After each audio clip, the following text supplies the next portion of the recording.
அனைவருக்கும் வணக்கம். நல்லறம் என்கின்ற இந்த யூடியூப் சேனல் மூலமாக மீண்டும் ஒரு முறை ஒரு நூலினை ஆகம கருத்துக்களை அறிந்து கொள்வதற்காக நாம் பயிலலாம் என்கின்ற முயற்சி. திரவிய சங்கரகம் என்கின்ற நூல், அந்த நூலானது நாம் நல்லறம் என்ற அந்த யூடியூப் சேனல் மூலமாகவும் ஒளிப்பதிவு மூலமாகவும் தொடர்ந்து பயின்றோம். அந்த நூல் முடிவுற்று கிட்டத்தட்ட ஏறக்குறைய ஒரு மாத காலம் ஆகினதால் இப்போது மறுபடியும் மீண்டும் ஒரு வடமொழி நூல், அந்த திரவிய சங்கரகம் பிராகிருதத்தில் எழுதப்பட்ட நூல். அது ஏற்கனவே நம்ம அந்த நூலை படிக்கும்போதே நம்ம சொல்லியிருக்கிறோம். சித்தாந்த சக்கரவர்த்தி அவர்களால் எழுதப்பட்டது. இப்போது நாம் இஷ்டோபதேசம் என்கின்ற நூலினை நாம் பார்க்க இருக்கிறோம். இது சமஸ்கிருதத்திலே எழுதப்பட்டிருக்கின்ற நூல். இந்த நூலினை எழுதியவர் உங்களுக்கு தெரியும், ஆச்சாரிய ஸ்ரீ பூஜ்யபாதரால் இந்த நூலானது எழுதப்பட்டது. பூஜ்யபாதர் அவருடைய இடம் கர்நாடக மாநிலம் என்று வரலாறுகளிலே குறிப்பிடப்படுகிறது. அவர் துறவு ஏற்றபோது தேவநந்தி என்ற பெயரிலே அழைக்கப்பட்டதாகவும், அதன் பிறகு அவருடைய அறிவுத்திறனை குறித்து பலராலும் அவர் ஜினேந்திர புத்தி என்று அழைக்கப்பட்டார். அதன் பிறகு அவருடைய எழுத்துக்களாலும் ஆன்மீக தத்துவங்களாலும் அவர் விதேக கஷேத்திரத்துக்கு சென்று வந்ததாக கூட வரலாறுகள் கூறுகின்றன. அவ்வாறு அவர் மிக பெருமை வாய்ந்தவராக இருந்ததால் தேவர்கள் அவருடைய பாதங்களுக்கு பூஜை செய்தார்கள் என்று வரலாற்றிலே குறிப்பிடப்படுகிறது. அதனால் அவர் பூஜ்யபாதர் என்று அழைக்கப்பட்டார். அந்த பெயரே அவருக்கு நிலைத்து விளங்குகிறது. இவர் பல்வேறு நூல்களை எழுதியிருக்கிறார். மிக ஆதாரமான ஆன்மீக நூல்களை எல்லாம் இவர் படைத்திருக்கிறார். அதிலே ஒரு சில வியாக்கரண நூல்கள், அதாவது சமஸ்கிருத இலக்கண நூல்கள் எல்லாம் இருக்கின்றன என்று நமக்கு இவருடைய வரலாற்றிலே குறிப்பிடுகிறார்கள். இவருடைய படைப்பிலே சமாதி சதகம் என்கின்ற அந்த நூல் மிகவும், அதாவது தவத்தினுடைய மேன்மையை சுட்டி காட்டுவதாகவும், வீடு பெற்றிற்கு வழியினை அனைவருக்கும் உரைப்பதாகவும் இருப்பது மிகச்சிறந்த நூலாக கூறப்படுகிறது.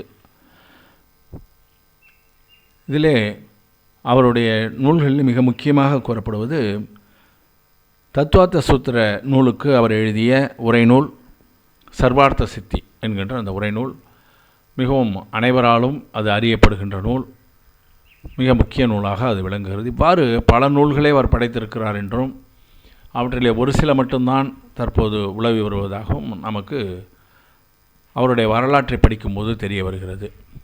மேலும் சாந்தி அஷ்டகம் அதை எழுதினவரும் பூஜ்யபாதர் தான். அவருடைய கண் பார்வையானது ஒரு குறிப்பிட்ட நேரத்தில் மறைந்து விட்டதாகவும், அதன் பிறகு சாந்தி அஷ்டகத்தை பாடி அதன் பிறகு அவர் கண் பார்வை பெற்றதாகவும் அவ்வாறு கூட அவருடைய வரலாறிலே குறிப்பிடப்பட்டிருப்பதனை நாம் நினைவில் கொள்கிறோம். அவை தவிர சித்த பக்தி முதலிய சமஸ்கிருதத்தில் இருக்கக்கூடிய கிரியாவில் தெரியும், தசபக்தியில் சமஸ்கிருதத்தில் இருக்கக்கூடிய பகுதிகளை அவற்றிலே கணதரர் எழுதியது சைத்திய பக்தி, அது அனைவரும் தெரிஞ்சு வச்சுருப்பீங்க. பிராகிருதத்தில் இருப்பதை குந்தகுந்த ஆச்சாரியார் எழுதினதாக நமக்கு அறியப்படுகிறது.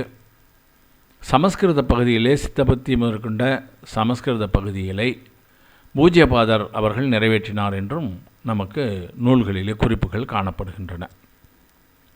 அவ்வாறு மிக விரிவான ஆன்மீக ஞானமும் பக்தி மார்க்கமும் கொண்டிருக்கின்ற பூஜ்யபாதர் என்கின்ற ஆச்சாரிய பூஜ்யபாதருடைய பெருமைமிக்க அவருடைய மிகச்சிறிய நூலாக இந்த இஷ்டோபதேசம் விளங்குகிறது. 51 காதைகளை மட்டுமே இது கொண்டிருக்கின்ற நூலாக இருக்கிறது.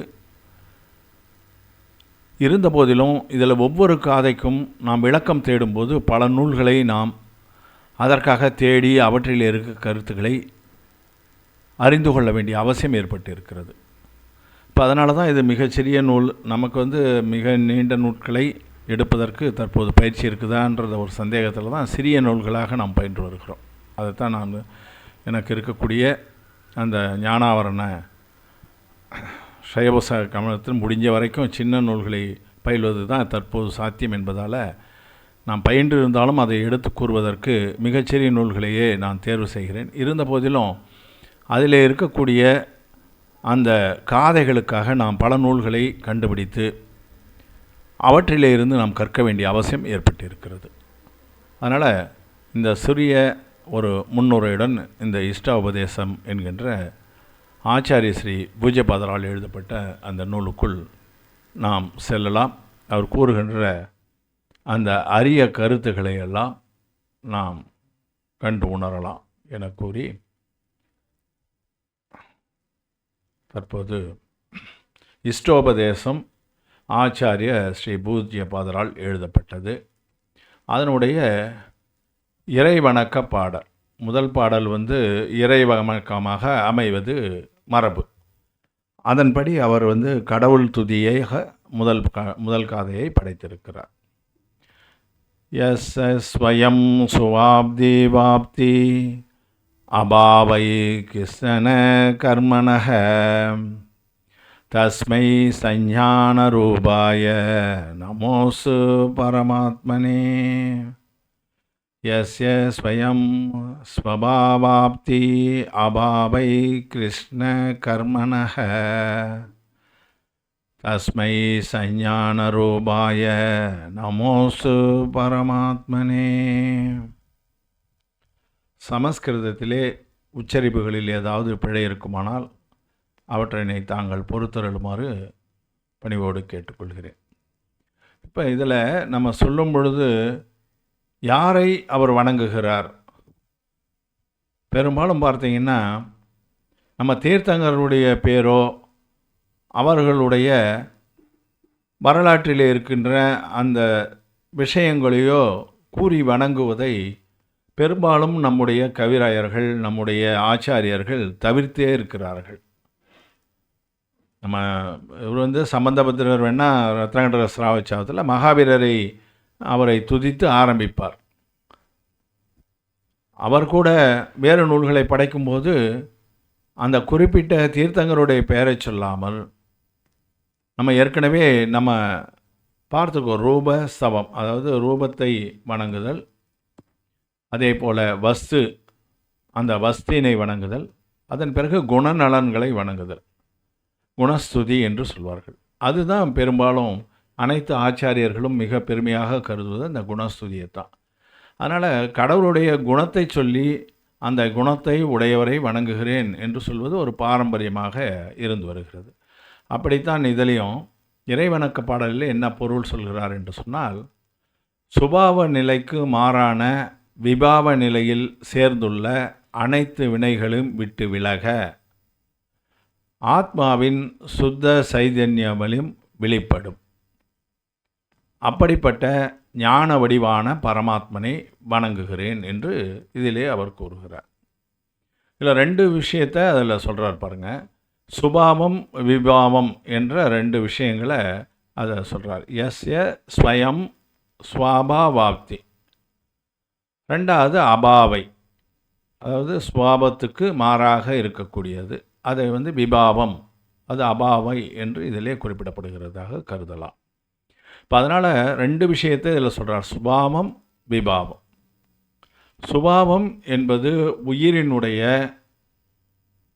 சேதனா குணத்தை குறிக்கக்கூடியது. ஏற்கனவே நம்ம திரவியசங்கிரகம் பயிலும்போது கூட அது தெரிஞ்சிருக்கிறோம். உயிருக்கு இருக்கக்கூடிய குணங்கள் ரெண்டு தான், இரண்டு என்று கூட சொல்லக்கூடாது. அந்த சேதனத்திலேயே அறிவும் உணர்வும் சேர்ந்து இருக்கின்றது. அந்த ஒரு குணம் அதுதான் சுபாவ குணம். விபாவ குணம் என்பது வினைகளால் அந்த உயிரானது பந்தப்படும்போது, வினைகளை கட்டி கொள்ளும் பொழுது தன்னுடைய இயல்பான நிலையிலே இருந்து மாறி விபாவ நிலைக்கு வந்து விடுகிறது. இப்போ நம்முடைய பிறவி உயிர்கள் நாமெல்லாம் இருக்கிறோம்னா விபாவ நிலையில் இருக்கிறோம். சுபாவ நிலையில் இருப்பது யாருன்னா சித்தர்கள். தற்போது அரகந்தர்கள் இல்லை, அதனால் சித்தர்கள் இருக்கிறார்கள்.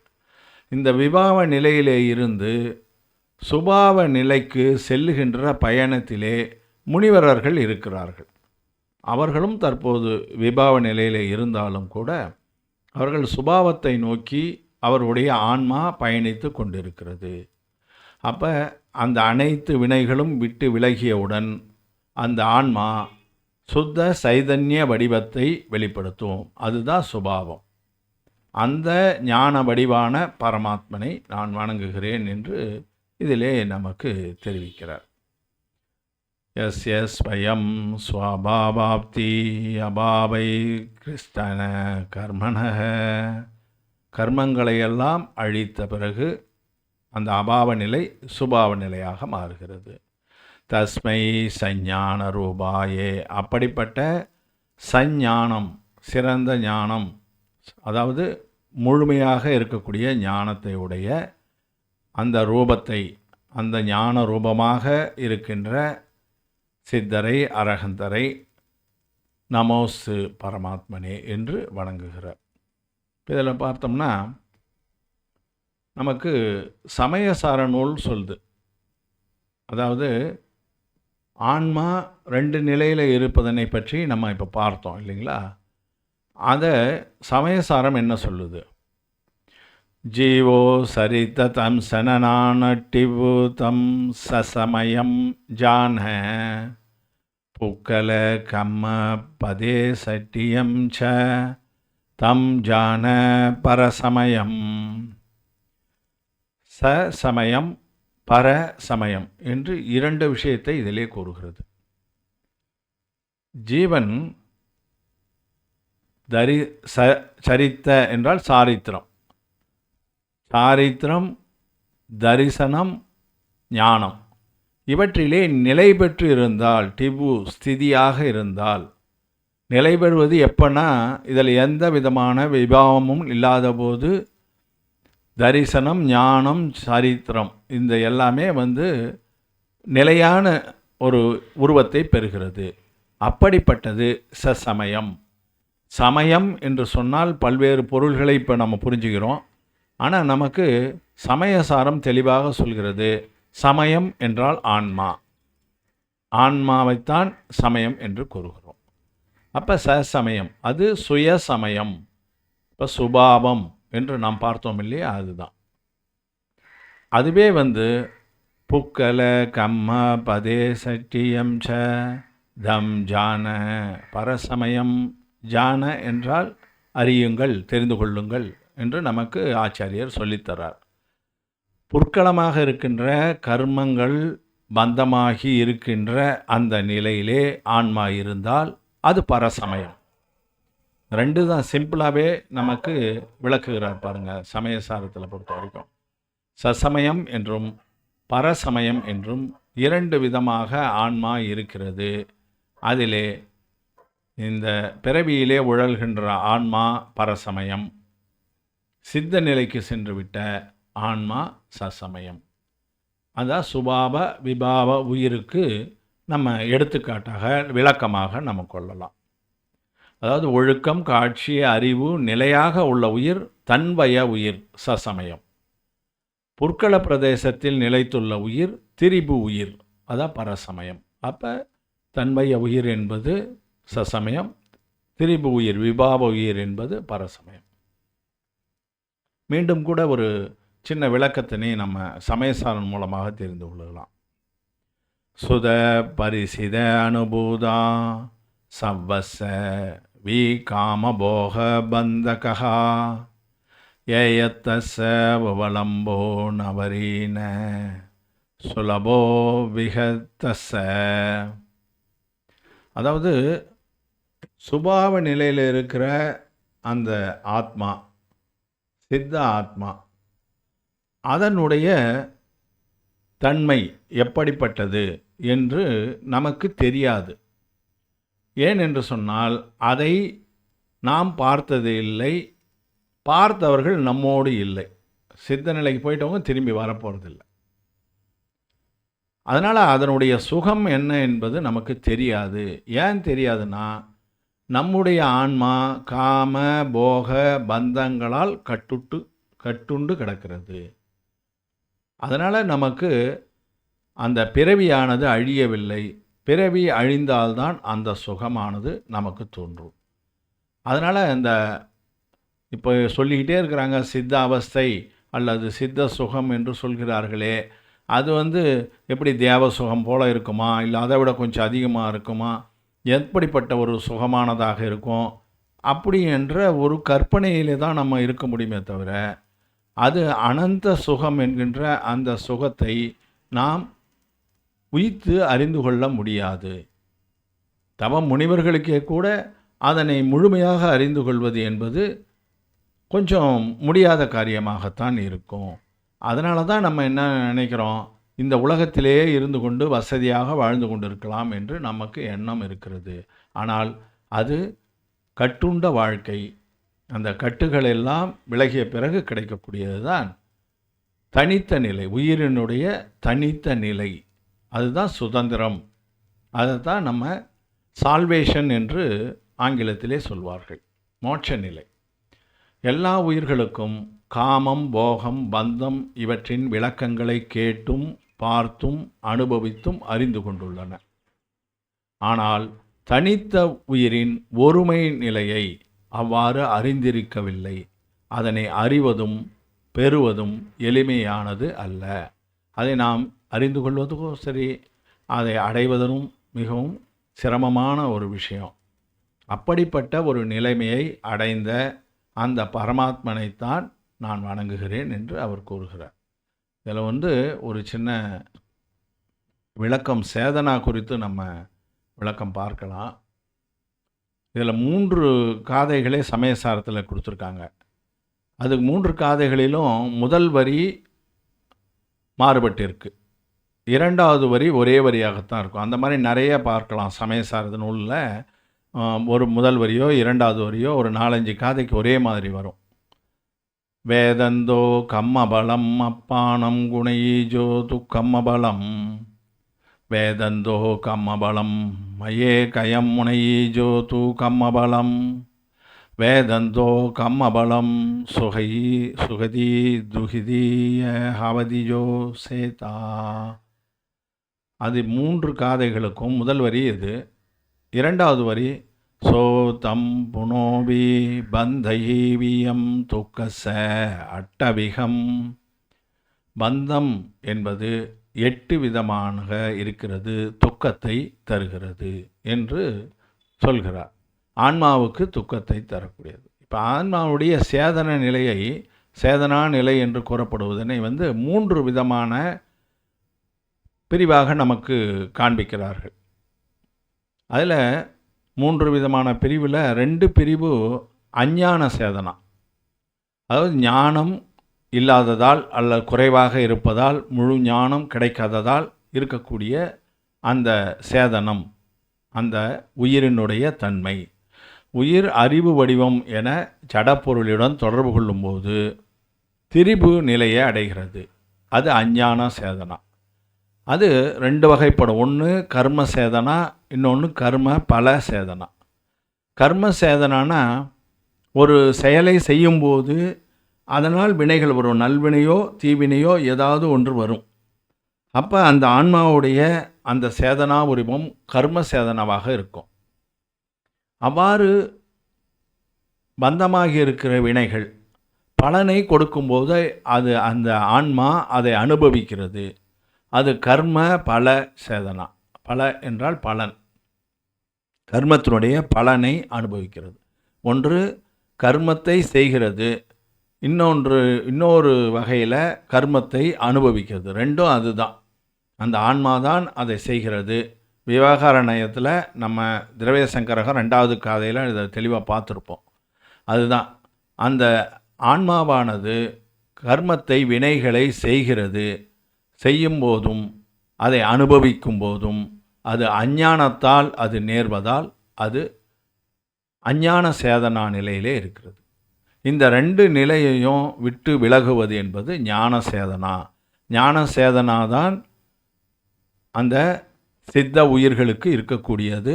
கர்மங்கள் அனைத்தும் தொலைந்த பிறகு அரகந்தர் சித்தர்களுக்கு உருவாகக்கூடிய அந்த சேதனாவை ஞான சேதனா என்று நமக்கு குறிப்பிடுகிறோம். இதை கொடுத்து கூட இன்னும் பல விளக்கங்கள்லாம் தத்துவ சூத்திரம் நம்ம படித்தோம்னா தெரிய வரும். சுருக்கமாகத்தான் இதிலே நம்ம செஞ்சுருக்கோம். அப்போ இந்த சேதனா கர்ம சேதனா, கர்ம பல சேதனா, கர்ம ஞான சேதனா. கர்ம இல்லை, ஞான சேதனா. அதனால் இந்த 3 விதமாக இருக்கிறது. இந்த ஞான சேதனாவை நோக்கித்தான் ஆன்மாவை கொண்டு செலுத்த வேண்டும். அப்படி ஆன்மாவை கொண்டு செலுத்தி ஞான சேதனாவை அடைந்தவர்தான் நமக்கு இறையாக காட்டப்படுகின்ற முதல் காதையிலே அவர் வணங்கிய எஸ் ஸ்வயம் ஸ்வபாவாப்தி அபாவை கிருஷ்ண கர்மணக தஸ்மை சஞ்ஞான ரூபாய நமோசு பரமாத்மனே. இதிலே அந்த அவருடைய குணத்தை கூறி அவருக்கு இறைவனை வணங்குகிறார். அதை நாம் பார்க்கிறோம். இன்னும் கூட இதில் அந்த பாவங்களை எல்லாம் குறித்த ஒரு சில கருத்துக்களை நாம் பகிர்ந்து கொள்ள வேண்டியிருக்கிறது. அதனால் நம்ம அந்த அடுத்த பதிவிலே அவற்றினை நாம் பார்க்கலாம் என கூறி இந்த வாய்ப்புக்கு நன்றியினை தெரிவித்துக் கொள்கிறேன். தாங்கள் தொடர்ந்து இதற்கு ஆதரவளிக்குமாறும் பணிவோடு கேட்டுக்கொள்கிறேன். அனைவருக்கும் நன்றி. வணக்கம்.